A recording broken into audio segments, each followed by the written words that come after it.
जिंदगी में आपका भी ध्यान नहीं लग रहा। ज्यादा सोचने की वजह से बार बार आपको घबराहट होती है और आपका हृदय भी जोर जोर से धड़कता है और बार बार निगेटिव विचार आपके भी दिमाग में आते हैं। तो इस ज्यादा सोचने वाली बीमारी से बचने के लिए और इस बीमारी को दूर करने के लिए आज हम आपको एक बौद्ध भिक्षु की कहानी के माध्यम से आपकी समस्या का हल बताएंगे। तो आज के इस कहानी को पूरा देखें ताकि आप भी इस कहानी को सुनने के बाद आपकी समस्या से छुटकारा पा सके। तो चलिए आज के कहानी की शुरुआत करते हैं। एक बार चीन के एक हिस्से में बहुत बड़ा मठ था जहां लगभग 500 भिक्षु रहते थे। वो सभी अपने गुरु के मार्गदर्शन में खुद को जानने का अभ्यास कर रहे थे। एक दिन एक लड़का उस मठ में शिष्य बनने के लिए आया। उसने मास्टर से कहा, मास्टर, मैं खुद को जानना चाहता हूं। मैं सच की तलाश कर रहा हूं। मैं पता लगाना चाहता हूं कि सच क्या है। मास्टर ने उसकी ओर देखा और कहा कि अगर तुम सच जानना चाहते हो तो तुम्हें अपना पूरा जीवन दांव पर लगाना होगा। सच को जानने में तुम्हारा पूरा जीवन लग सकता है। फिर भी इस बात की गारंटी नहीं है कि तुम्हें इस जीवन काल में सच का पता लगेगा या नहीं। क्या तुम इसके लिए तैयार हो? शिष्य ने कहा। मास्टर, मैं यहां पीछे मुड़ने के लिए नहीं आया हूं। मैं इसके लिए तैयार हूं। गुरु ने कहा, अगर ऐसा है तुम एक काम करो। इस मठ में 500 भिक्षु है। तुम उनके लिए चावल कूटने का काम करो। बस सुबह से शाम तक चावल कूटने का ही काम करो और जब तुम थक जाओ तो सोने चले जाओ। फिर अगली सुबह उठकर चावल को कूटना शुरू कर दो। इसके अलावा कुछ और मत करना। किसी और चीज के बारे में मत सोचना। बस इस रास्ते पर चलते रहना और दोबारा मेरे पास मत आना। जरूरत पड़ने पर मैं खुद तुम्हारे पास आऊंगा। उस लड़के ने गुरु के आदेश का पालन करते हुए चावल कूटना शुरू कर दिया। उस मठ में 500 शिष्य थे। उन सभी को समय समय पर भोजन की आवश्यकता पड़ती थी। इसीलिए वह बहुत जल्दी उठ जाता था और रात को देर तक चावल कूटता रहता था। जब वह थक जाता तो उसी कमरे में सो जाता था जहां वो चावल कूटता था। वो किसी से बात नहीं करता था और ना ही कोई उससे बात करने के लिए उसके पास आता था। कुछ महीनों तक चावल कूटते हुए उसके मन में पुराने विचार आते रहे, लेकिन उन विचारों को कोई नया विषय नहीं मिला तो वह अपने आप ही मिट गए। धीरे धीरे उसके मन में विचार कम होने लगे। कुछ सालों के बाद तो वो अपना नाम तक ही भूल गया। वह हमेशा चुप रहता और विचारहीन अवस्था में बस चावल कूटता रहता। उसने ना तो कभी ध्यान किया था और ना कभी शास्त्र पढ़ा था। मठ के बाकी शिष्य उसे मूर्ख समझते थे। ऐसा करते हुए 12 साल बीत गए। 12 साल बाद एक दिन मास्टर ने घोषणा की, अब मेरा आखिरी समय आ रहा है और मुझे अपना उत्तराधिकारी चुनना है जो मेरे बाद मठ का मुखिया होगा। इसीलिए मेरा कोई भी शिष्य है जिससे लगता है कि उसे आत्म साक्षात्कार हो गया है और उससे खुद को जान लिया है, तो रात को मेरे दरवाजे के पास आकर इस दीवार पर कुछ पंक्तियां लिखें जिसमें उसकी जिंदगी का सारा अनुभव समाया हो। कई शिष्यों ने ऐसा करने के बारे में सोचा, पर मठ के प्रमुख शिष्यों में से एक ने वहां जाकर कुछ पंक्तियां लिखी। उसे बौद्ध धर्म ग्रंथों का बहुत ज्ञान था। सभी शिष्यों को लगता था कि वो इस मठ का उत्तराधिकारी बन सकता है। उसने लिखा था कि मन एक दर्पण की तरह है जिस पर विचारों और इच्छाओं की धूल जमा हो जाती है। इस धूल को हटाने के लिए ही ध्यान है। जिसकी धूल हट जाती है और मन का दर्पण साफ हो जाता है, वो मोक्ष को प्राप्त कर लेता है। अगली सुबह जब मास्टर उठे और उन्होंने इन पंक्तियों को देखा और उन्होंने कहा कि किस बेवकूफ ने यह सब कचरा मेरी दीवार पर लिखा है। वो शिष्य जिसने यह लिखा था वो चुप रहा। हालांकि उसने जो पंक्तियां लिखी थीं वो ज्ञान से भरी थीं, लेकिन यह सब किताबी ज्ञान था। वो शिष्य बहुत चालाक था। उसने पंक्तियां लिखी पर उसने नीचे अपने हस्ताक्षर नहीं किए, क्योंकि वो स्वयं इसके बारे में निश्चित नहीं था कि ये सही है या नहीं, क्योंकि उसे आत्म साक्षात्कार नहीं हुआ था। गुरु ने पंक्तियों को पूरी तरह से खारिज कर दिया। ये देखकर सभी हैरान रह गए। ये घटना पूरे मठ में चर्चा का विषय बन गई। इस विषय पर बात करते हुए 2 शिष्य उस शिष्य के पास से गुजरे जो 12 साल पहले यहां आया था और दिन रात चावल कूटता रहता था। दोनों की चर्चा सुनकर वह धीरे से हंस पड़ा। दोनों शिष्य ने उसे पूछा कि तुम क्यों हंस रहे हो? दोनों शिष्य की नजर में यह चावल कूटने वाला तुच्छ ही भिक्षु था। किसी ने उसे ना तो कभी ध्यान करते हुए देखा था, ना ही कभी शास्त्र पढ़ते हुए। हर कोई उसे मूर्ख समझता था जो बस चावल को ही जानता था। उस मठ में बहुत बड़े बड़े विद्वान थे, लेकिन उस चावल कूटने वाले को किसी से कोई मतलब नहीं था। इसीलिए वह दोनों शिष्य उसे मुस्कुराता हुआ देखकर चकित रह गए। उन्होंने फिर उससे पूछा कि तुम क्यों हंस रहे हो। उसने जवाब दिया, मैं इसीलिए हंसा कि मास्टर सही बोल रहे हैं। यह सब पंक्तियां कचरा है, इन पंक्तियों का कोई मूल्य नहीं है। वो दोनों शिष्य चौंक गए।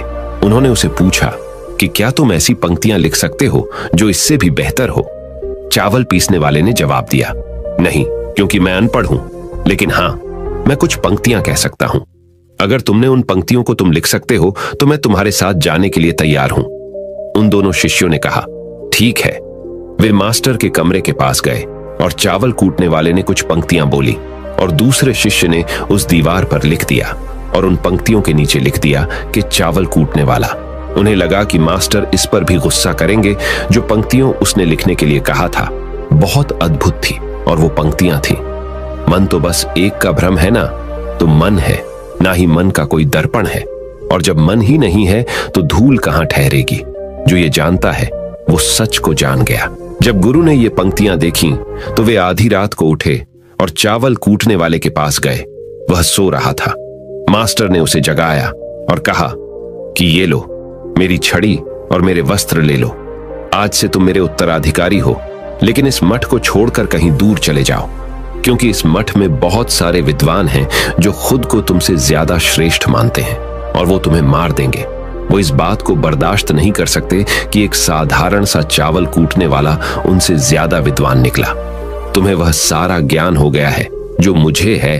तुम्हें यह सारा ज्ञान चावल कूटते कूटते हुआ है और मुझे पता है कि तुम जहां भी जाओगे लोग तुम्हारे पास आने लगेंगे, क्योंकि जब कोई फूल खिलता है तो उसकी महक हर तरफ फैलने लगती है। उसने अपने गुरु के पैर छुए और रात को ही वहां से चला गया। अगर हम अपनी जिंदगी में देखें तो पाएंगे बहुत से लोग सोचते हैं कि ध्यान केवल एक ही जगह बैठकर आंखें बंद कर कर ही किया जा सकता है, लेकिन हकीकत में ऐसा नहीं है। ध्यान तो चलते चलते भी किया जा सकता है, अपना कुछ काम करते हुए भी ध्यान किया जा सकता है। असल में ध्यान का मतलब यह है कि आप जो भी काम कर रहे हैं उसे अपनी शिद्दत से करें कि आपको आपके शरीर का ख्याल भी ना रहे। बिल्कुल उस चावल पीसने वाले की तरह जो चावल कूटने में इतना मग्न हो गया कि उसको खुद का कोई ख्याल ही नहीं रहा। उसने चावल कूटते हुए ही उसने आत्म साक्षात्कार प्राप्त कर लिया। हर समय वर्तमान में रहना और कुछ नहीं सोचना। मन तब तक ही है जब तक विचार है। जब विचार ही नहीं रहेंगे तो मन भी गायब हो जाएगा। जब मन ही नहीं रहेगा तभी तुम अपने आप को अच्छे से जान पाओगे। असल में हमें अपने वास्तविक रूप को जानने के लिए कोई अन्य साधना करने की आवश्यकता नहीं है। हम जो कुछ भी कर रहे हैं बस उसमें हमें पूरी तरह से खो जाने की जरूरत है। अपने काम में इस कदर से लीन हो जाओ कि आपका काम भी ध्यान बन जाए। ज्यादा सोचने वाले लोगों के लिए दूसरी रहस्यमयी कहानी अब हम आपको बताएंगे, तो चलिए कहानी की शुरुआत करते हैं। एक गांव में एक आदमी रहता था जो ताले तोड़ने के मामले में एक्सपर्ट था, यानी कि जहां कहीं भी ताले तोड़ने की बात आती थी या लॉक को खोलने की बात आती थी तो उसका नाम सबसे पहले लिया जाता था। एक दिन कुछ समझदार लोगों ने उसकी परीक्षा लेनी चाहिए और उसको बता दिया गया कि आपको इस जगह पर इस तारीख को आना है और ताले को तोड़ना है। जब वह समय के अनुसार तय दिनांक को वहां पहुंच गया तो उसको प्रतियोगिता के नियम समझा दिए गए। आपको एक बॉक्स में बिठा दिया जाएगा और उस बॉक्स को पानी में उतार दिया जाएगा। आपको ताला खोलकर बाहर आना होगा।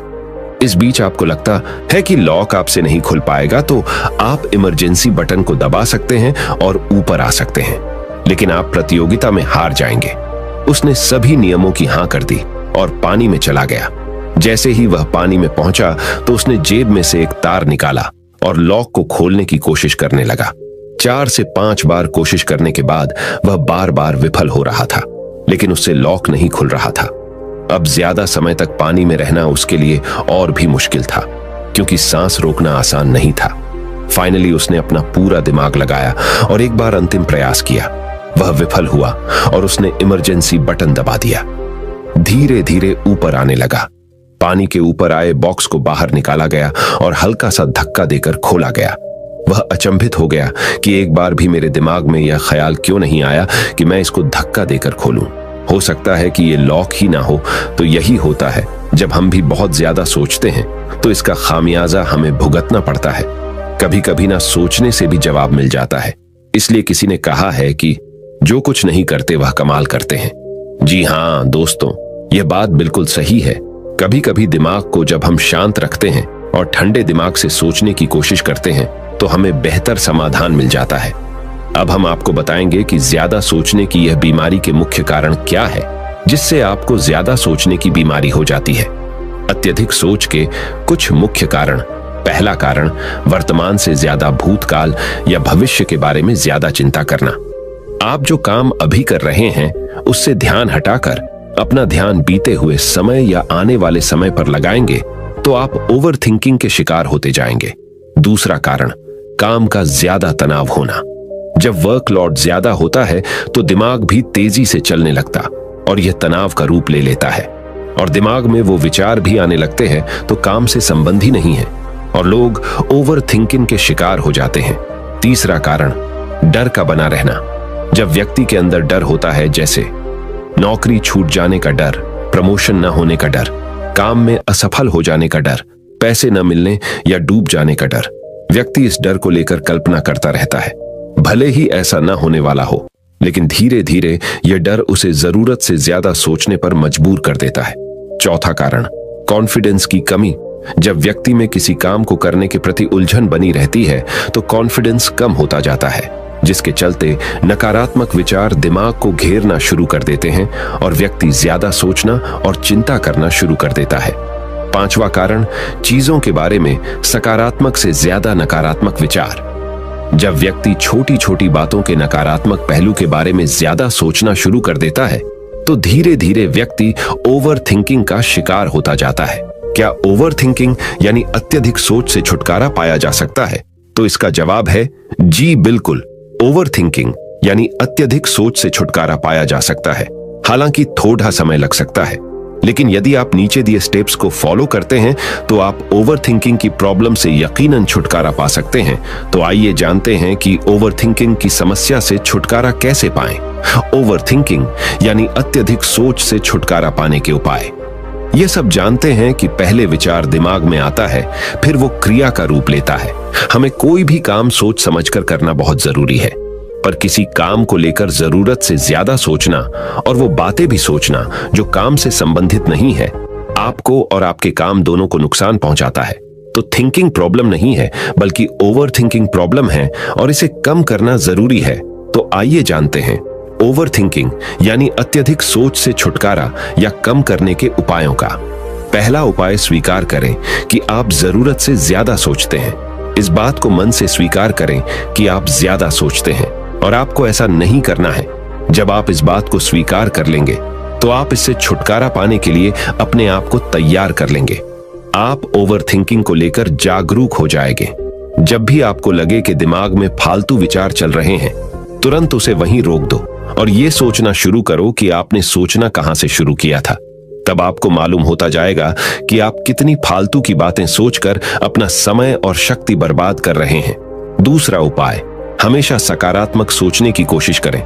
क्या गलत हो सकता है कि जगह क्या अच्छा हो सकता है। सोचें। नकारात्मक विचार डराते हैं और आपका दिमाग चिंता से दौड़ने लगता है। जब आप उन नकारात्मक चीजों पर ध्यान केंद्रित करने लगते हैं जो कही हो गई, तो तब आप दिमाग के गुलाम हो जाते हैं। लेकिन जब आप सकारात्मक रूप से सोचते हैं तो दिमाग आपका गुलाम होता है।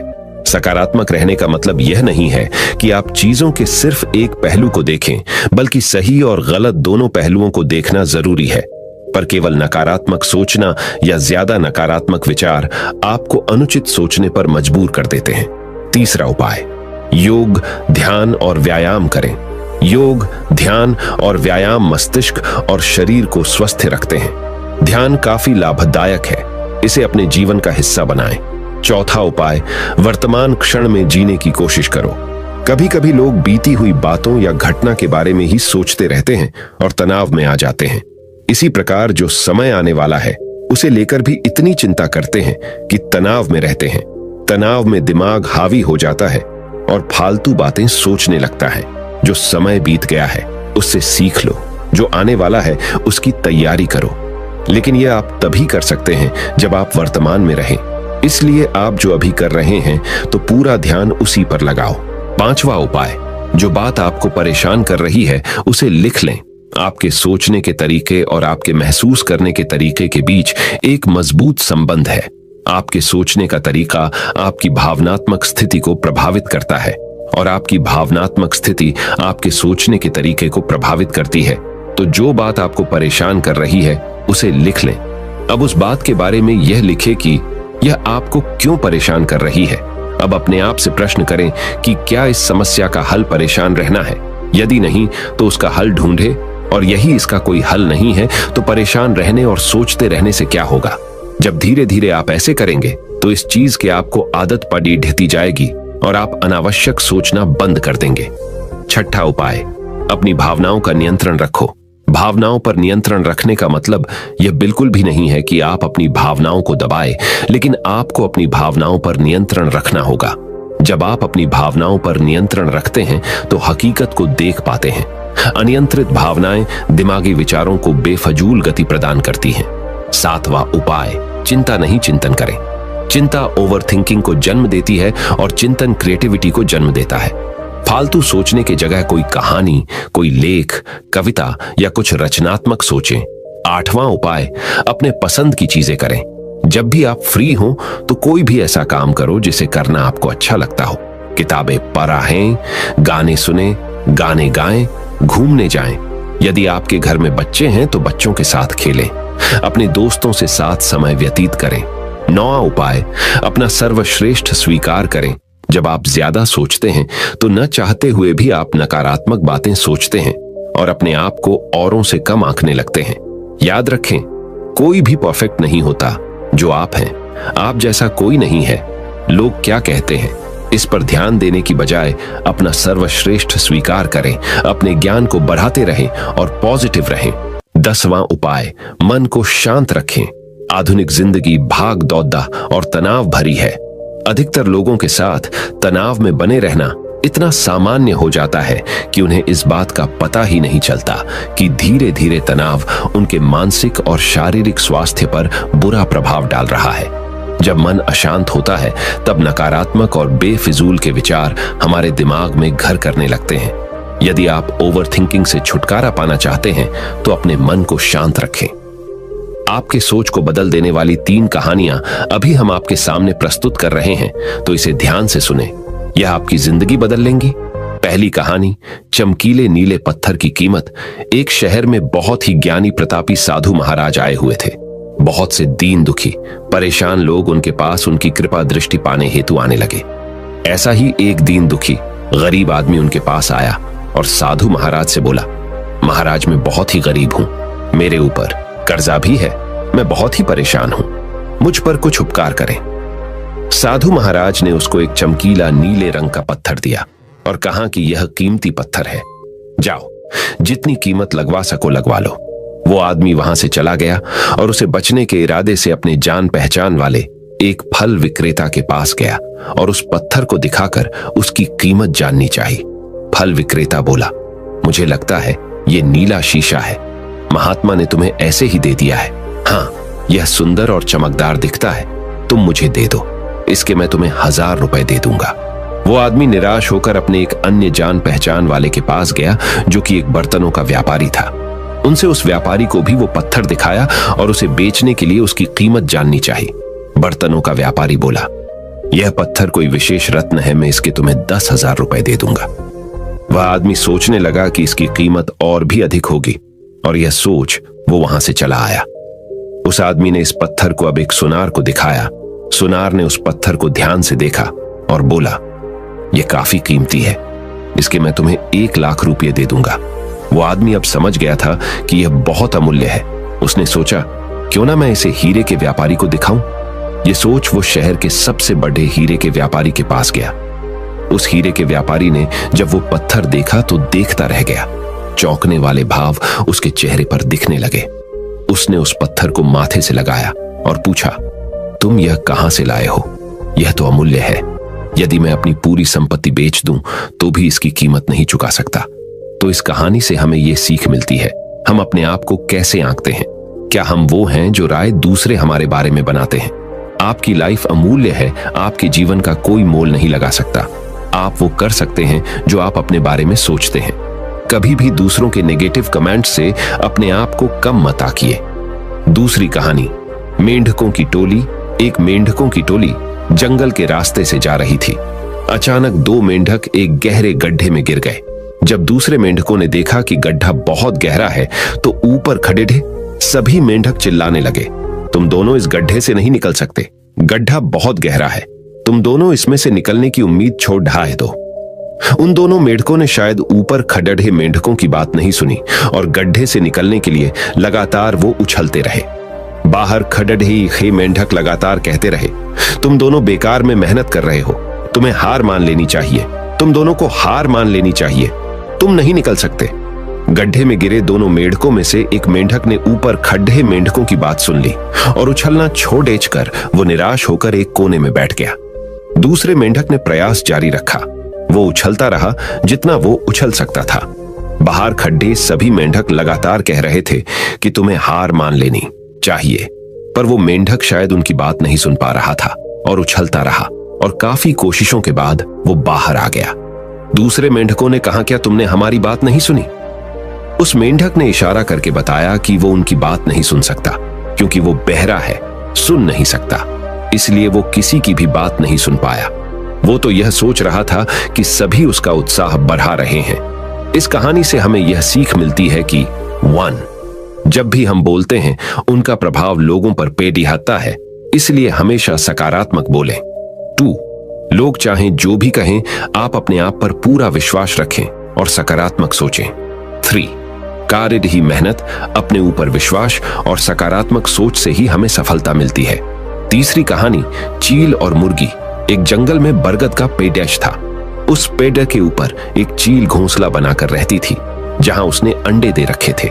उसी पेड़ के नीचे एक जंगली मुर्गी ने भी अंडे दे रखे थे।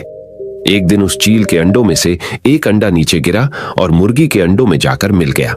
समय बीता, अंडा फूटा और चील का बच्चा उस अंडे से निकला और वह यह सोचते बड़ा हुआ कि वो एक मुर्गी है। वो मुर्गी के बाकी बच्चों के साथ बढ़ा हुआ। वह उन्हीं कामों को करता जिन्हें एक मुर्गी करती है। वो मुर्गी की तरह ही कुड्डाता, जमीन खोद कर दाने चुगता और वो इतना ही ऊंचा उड़द डाह पाता जितना कि एक मुर्गी उड़द डाहती है। एक दिन उसने आसमान में एक चील को देखा जो बड़ी शान से उड़द डाह रही थी। उसने अपनी मुर्गी मां से पूछा कि उस चिड़िया का क्या नाम है जो इतना ऊंचा बड़ी शान से उड़द डाह रही है। मुर्गी ने जवाब दिया, वह एक चील है। फिर चील के बच्चे ने पूछा, मां, मैं इतना ऊंचा क्यों नहीं उड़द डाह पाता? मुर्गी बोली, तुम इतना ऊंचा नहीं उड़द डाह सकते क्योंकि तुम एक मुर्गे हो। उसने मुर्गी की बात मान ली और मुर्गे की जिंदगी जीता हुआ एक दिन मर गया। इस कहानी से हमें यह सीख मिलती है कि जो भी हम सोचते हैं या कुछ नया करने की कोशिश करते हैं तो दूसरे हमें यह कहकर रोकते हैं कि तुम ऐसा नहीं कर सकते, ऐसा नहीं हो सकता, और हम अपना इरादा यह सोचकर बदल लेते हैं कि वाकई मैं यह नहीं कर सकता और हार मान लेते हैं। इसका मुख्य कारण है अपने ऊपर भरोसा न होना, अपनी शक्तियों पर भरोसा न होना, अपने काम पर भरोसा न होना। दोस्तों, जो लोग कहते हैं कहने दीजिए, लोगों का काम है कहना। अपने आप पर भरोसा रखें, अपने आप को पहचानें। दोस्तों, अगर जीत निश्चित हो तो कायर भी LDDH जाते हैं। बहादुर वो कहलाते हैं जो हार निश्चित हो फिर भी मैदान नहीं छोड़ डाहते। मित्रों, उम्मीद करता हूं कि आपको इन 3 कहानियों से अपनी सोच को बदल लेने में मदद मिली होगी और आपको अपने ज्यादा सोचने वाली समस्या से छुटकारा पाने के उपाय भी इस वीडियो के माध्यम से आपको मिले होंगे। इस वीडियो से आपको कुछ सीखने को मिला हो तो इस वीडियो को अपने दोस्तों के साथ जितना हो सके उतना शेयर कीजिए और इस वीडियो के एक लाइक कीजिए और हमारे चैनल को सब्सक्राइब कीजिए। इस वीडियो को देखने के लिए आपका बहुत बहुत धन्यवाद। नमो बुद्धाय।